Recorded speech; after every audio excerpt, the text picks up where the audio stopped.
This week on Dialogue, Ratification, the people debate the Constitution.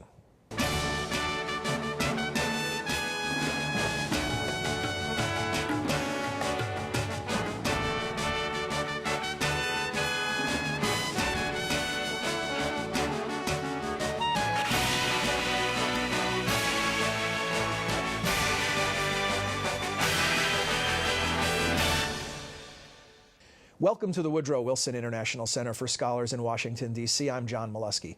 Each week, Dialogue explores the world of ideas and issues in international affairs, history, and culture. Our guest this week is Pauline Maier. She is a professor of American history at the Massachusetts Institute of Technology and has written several critically acclaimed books on the Revolutionary era, among them American Scripture, Making the Declaration of Independence, and her newest work, Ratification, The People Debate the Constitution, 1787-1788. Welcome to the program, Pauline. Thank you for joining us. Thank you for having me. I want to ask you, reading the reviews and the advance notices on the book calls it the first major narrative of this critical episode in American history. Why now?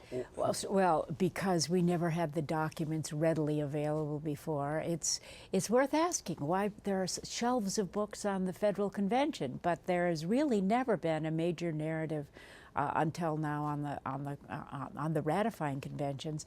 And obviously, it's a much more complicated event. It happens in all the states. Mm-hmm. And that means that the documents are widely dispersed, and I think you probably would need more than a single life if you were going to do all of the collection and writing by yourself, and I don't think God is taking applications for second life, so you can finish books. Too bad. I have mine ready to submit. Well, you know, talk about this collection of documents, the documentary history of the ratification of the Constitution. It is Tell us about this project. A magnificent collection. There are 21 volumes in print. It's coming out of the being published by the State Historical Society of Wisconsin with John Kaminsky as the editor. There are 21 volumes in print. Most of them focus on individual states or groups of states and provide the documents. They've collected the documents. How were they collected? Well, they sent teams of editors out, and they went through the archives, and they must have collected copies of them, and they edit them, and they print them in a cohesive form. Sometimes the documentary record isn't very extensive. There is one volume that deals with New Jersey, Delaware, Connecticut, and Georgia, where, on the other hand, there's a whole volume for Pennsylvania. There are 3 on Virginia, 4 on Massachusetts, wow, and 5 on New York. They still have 5 states to go, and I had to do my own research there. And how long did it take you to sort through all of these documents? Well, I've spent the better part of a decade working on this. So this is a book at 10 years in the making. Well, and I don't think you can really simply say that's it. I keep thinking it is really a collaborative effort, because so much of the collection of the relevant documents that most authors have to do by themselves had been done for me. Mm-hmm. And I think they put a century into it. Yeah, so 10 years isn't so much by comparison. It literally, the contract said that I would deliver the book to Simon & Schuster in 2004. Clearly, it's not 2004. Oops, missed the deadline or two. But I think I now realize I literally could not have completed the book then, because the final volume on New York came only last year. And I absolutely needed it. It'd be impossible to write a good account of the last part of the ratifying convention in New York, which was so exciting and so complicated, without the work these people have done. Yeah, your answer just now and the excitement you showed in talking about this era probably is a preview of your answer to the question I want to ask you now. But why do you keep revisiting this era?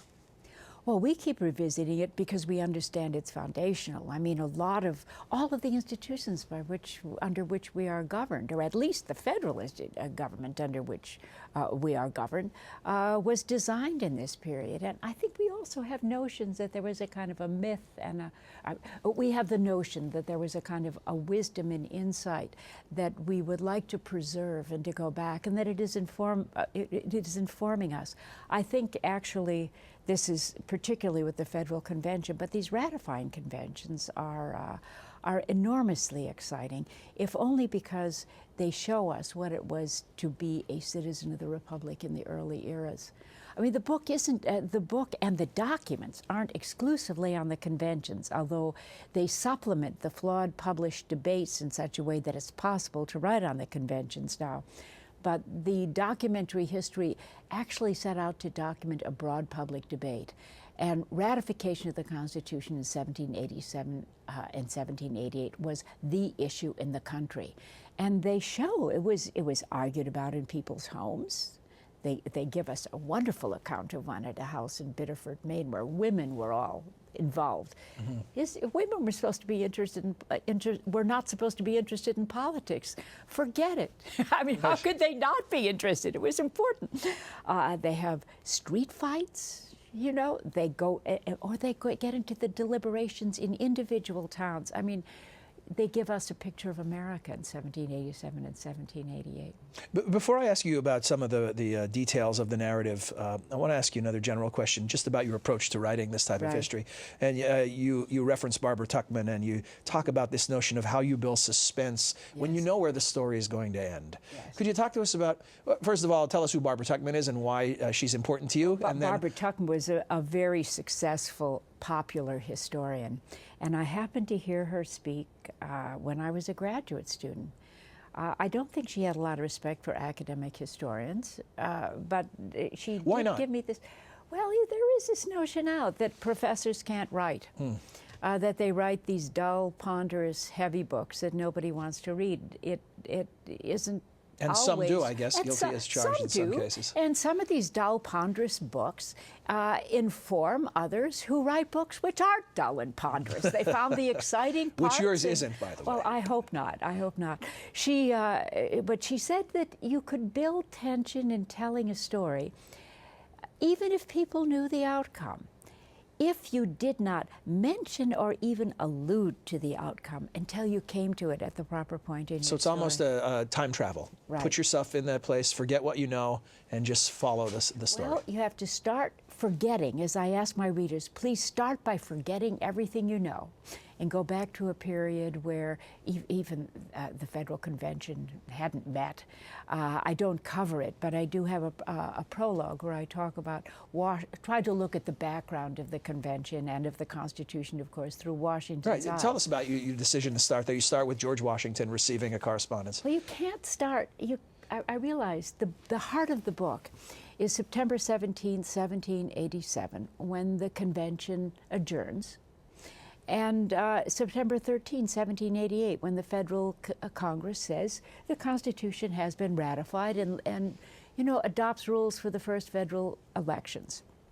There's still 2 states not in the Union. North Carolina and Rhode Island have not ratified, but they required 9, they had 11. Hey, go forward, go for it, So I figured that is a kind of a coherent period, and it's when most of the conventions met.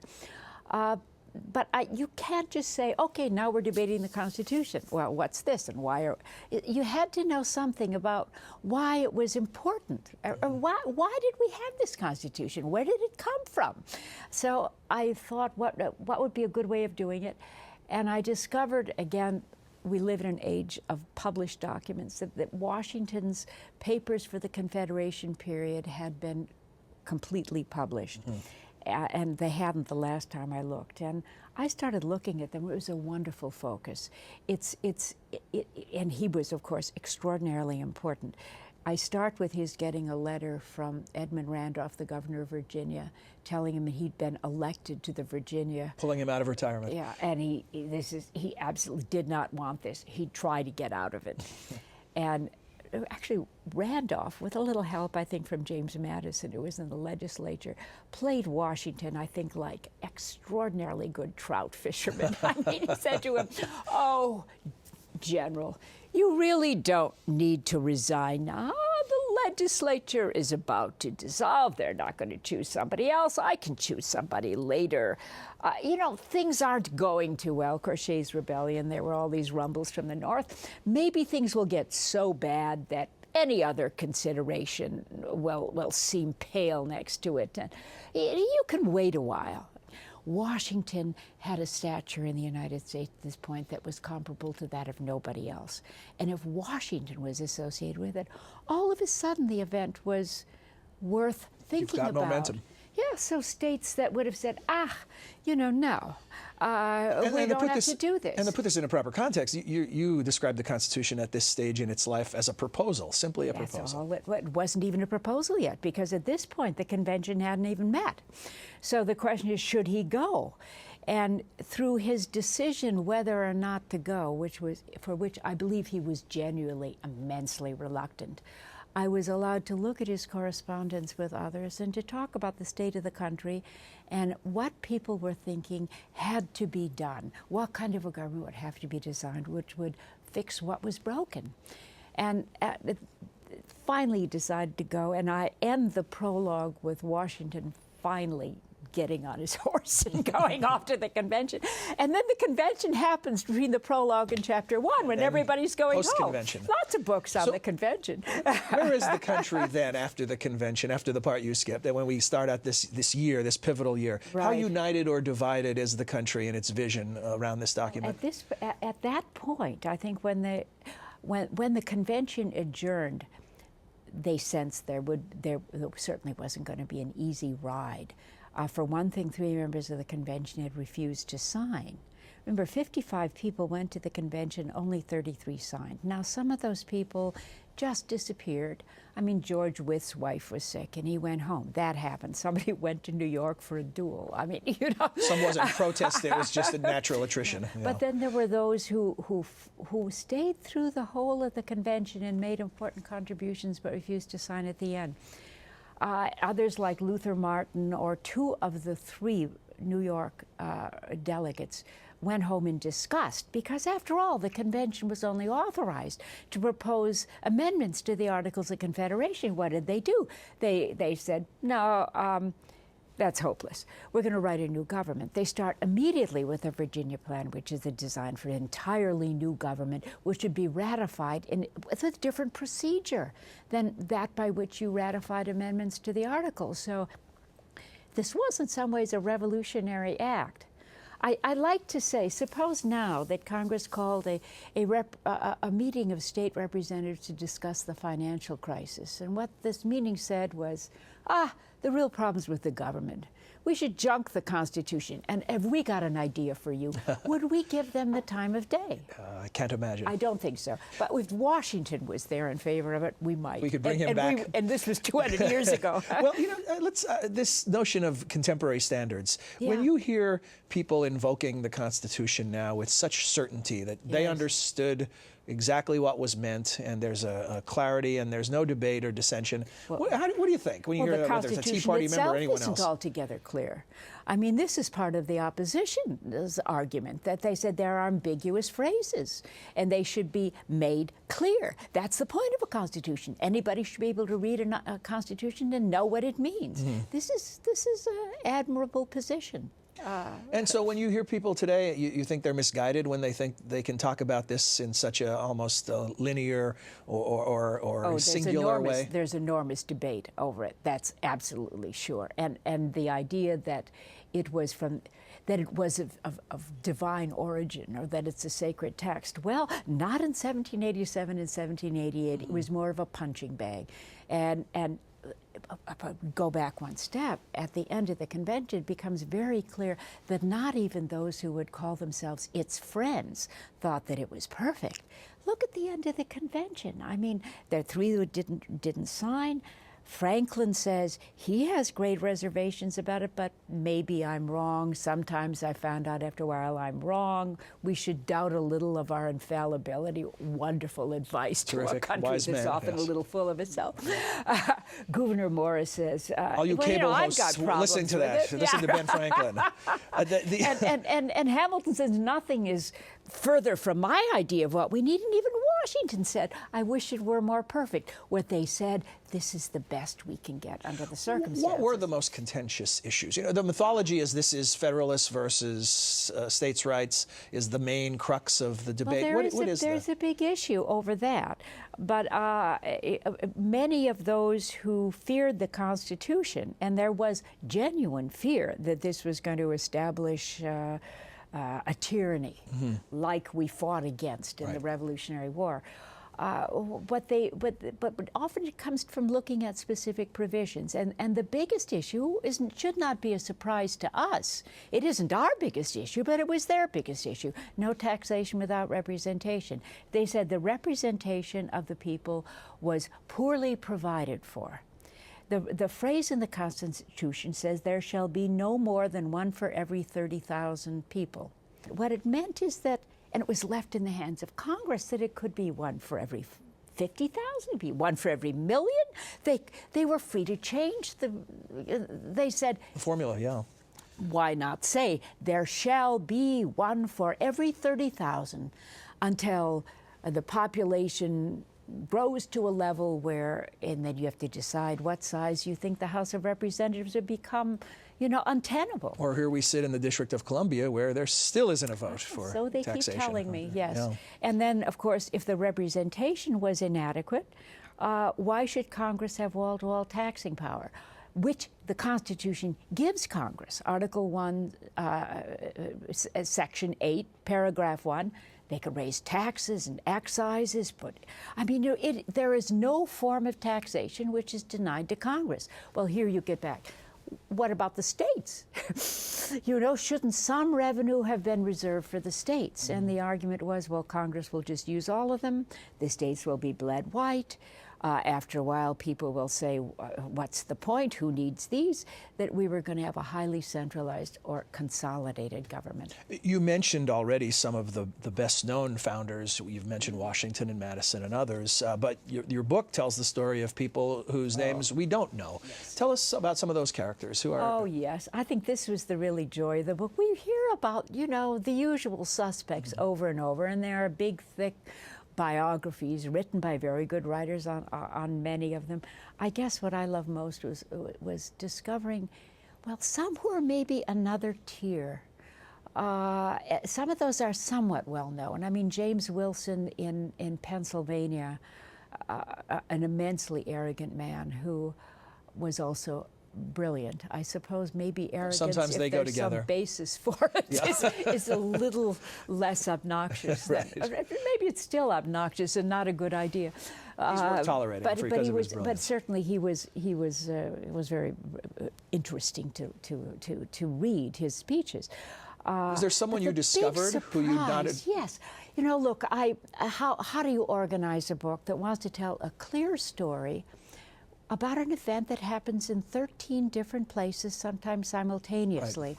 And my solution was to emphasize 4 major states and then to fold the others in. And this worked reasonably well until I got to the end. And I had, Virginia ratified, New York ratified, and then there was this one leftover convention in North Carolina, which decided it wouldn't. And I thought, I'll just fold that in too. I'll just finish and then finish this book and go on with my life. And when I discovered that there were published debates for the North Carolina Convention, I didn't discover it until I'd done all that. And they were wonderful. Mm-hmm. The person who was wonderful is a person, who's ever heard of James Iredell? Interesting guy. He was a Well, I have British just birth. because I looked at the book. But Yes. before that, I had not. Well, he became an Associate Justice of the Supreme Court in the 1790s, one of the founding justices of the court. And what happened in North Carolina was that the opponents of ratification came in and they clearly had a majority in the first North Carolina Convention in Hillsborough. And they said, well, let's just vote this down and go home. We don't need to sit around and talk. And Iredell and others said, well, that's disgraceful. This is an important issue. We need to debate it. All right, fine, they said. And then they were to go through the Constitution, provision by provision. And the opposition the majority just sat there and said, nothing. And they said, wait a minute, what's happening? And they were moving through the Constitution with sort of astounding speed. Because the opposition, the majority just decided, well, they said, we don't have to object to everything. Parts of this Constitution are just fine. We will speak up when we think there is an objectionable part, but we don't have to attack everything. It was actually a very smart strategy for them to take, and it was one that the opposition in Virginia did not take. They decided they should criticize everything, so they lost a certain, credibility, right. I think. In any case, Iredell filled the holes. So if they weren't going to say anything, he presented an exposition, basically, or a commentary on the Constitution. And in many ways, I found it absolutely brilliant. On some points, executive powers, for example, if I compare what is in the Federalist, I think Iredell is superior. And nobody ever heard of it. This was a wonderful surprise for me. Well, I also want to ask you about, you've talked about the well-known and the lesser-known. What about the unnamed, the role of the average citizen? Here's something that you've written. They refused to be told that the issues of the day were beyond their competence. They put their minds to complicated problems, tried to reconcile the ideals of the revolution with the needs of the nation, and considered the impact of contemporary decisions not just on their own lives, but for the future. They were engaged, often remarkably well-informed, given the primitive communications of the day, and with one brief exception, honored majority rule, even when it went against them. They made the republic work. Right. Well, we can talk about, or I could talk about, what happened on the local level where the documents exist. And the best example of everything there, although not the only one, I think, are the towns in Massachusetts, where the Federalists said, you don't have to debate the Constitution. I mean, what do you know about it, basically? Just choose delegates and send them to the convention, and they can listen to the arguments, and then they can decide for you. And the reason they said that was because in Massachusetts, all the people of what they called, quote, practiced eloquence. I mean, the lawyers, the people who were used to orating, you know, they clearly were going to be there, and they were in favor of the Constitution. I'm not saying all the others were uneducated, but there were an awful lot of people who were simply farmers or mill owners, and they weren't used to standing up. Not the chattering class. It was also true in New York as well. But did the towns do this? Well, often they did not. They said, this is our business, this is our responsibility. And the state had sent them copies of the Constitution, and they had the information at hand, and they could get some newspapers to see what the commentary was. And they took their responsibilities very seriously. One of my favorite examples is the town of Richmond in Berkshire County, which is the most western part of Massachusetts, had 4 informational meetings. And then they came together and decided the Constitution, in the form proposed, was no good. and you looked at that, if you look at the returns, they took their responsibilities enormously seriously, and they knew the document inside out. You could sort of see them sitting in the convention and having somebody say, Article 1, Section 4, and hearing everybody groan. and people say, Article 1, Section 4? Is this, we lament the lack of civic engagement in modern life. Is this the golden age of civic engagement? Has it never been higher? I have great difficulty thinking of any point that comes close to this. I mean, there weren't a lot of distractions. There were no World Series. You know, what did you do for amusement? There was no television. There's Don't no tell internet, me there was no Dancing with the this Stars. How primitive. How could people have Well, the survived? orators were the rock stars of the day, which is why these conventions were so exciting. Yeah, this was entertainment for people, hearing these people speak. And they knew who the great speakers were. And they were all at the conventions. So people wanted to hear them, and they crowded in. Now, the Philadelphia Convention, this didn't happen because it was secret. They locked the doors. But you couldn't lock the ratifying conventions. They were to be the voice of the people, so you couldn't tell the people you can't listen to what your voice is saying. I mean, so this is one of the big challenges they had, finding halls that were big enough to accommodate not only the delegates, but the people who wanted to listen. You know, believe it or not, we are short on time, and there are a couple quick thoughts I want to get from you on a couple things. One is just the nature of history. You know, I grew up as a journalist where they tell us that journalism is the first draft of history, and so the unspoken notion is that then historians do the final draft. But is there ever a final draft? It's very fluid. Oh, we think through over and over again. That's true. In some way, in this case, we've got the process reversed, maybe for good reason. I think there should have been a fast and dirty account. And then historians start questioning parts of it and do more specialized work. And in an ideal world, there would then be a new box of letters is corrected found. Version. Right. Yeah. but we didn't have the general account. Maybe people will start taking parts of my book apart, and we'll end up with some years down the track, another version of it. And then one thing that we see happen to historians is when they start to dig, suddenly people they thought really highly of fall in their estimation, and others they had not thought so much of become larger figures. Has that happened for you? Is there any person, individual that you could note that I think that has less of or more of? Well, I just met so many people in these conventions that I sort of, there were so many people that I just became very interested in. That's why I couldn't just end the book. Do you have a favorite founder? A favorite founder? Oh my Lord. I don't. I love many of them. But sometimes I really got very taken with obscure people. Mm-hmm. Zachariah Johnston in Virginia gave a wonderful speech at the end of the Virginia Convention. An unknown lawyer who you'd think was going to have a great career named William Symes in Massachusetts, who actually answered a lot of Federalist cant about to weaken Congress is to weaken the people. He said, well, actually, with a certain amount of political science smarts, a legislature isn't really exactly the same as the people.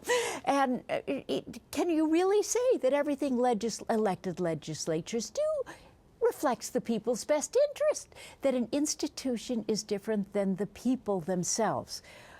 To us, anyone who's at all sophisticated in the way they think about politics would say, well, good, terrific point. It had its impact, and the man went on, and we never heard much about him again. Final quick thought. Yeah. Are you worried about the future for historians in the digital age? You won't have old letters. It's all emails or tweets or things like that. Oh, the history of the modern world. Yeah. I am delighted.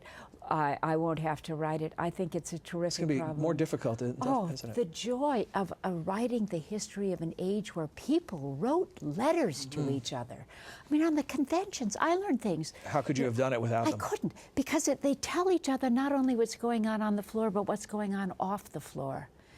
No, I think for all of being awash in information, the history of the modern period will be very difficult to write. Well, thank you, Pauline Maier, for joining us. This is a terrific book, and highly recommend it, and it's a pleasure to speak to you about it. Thank you.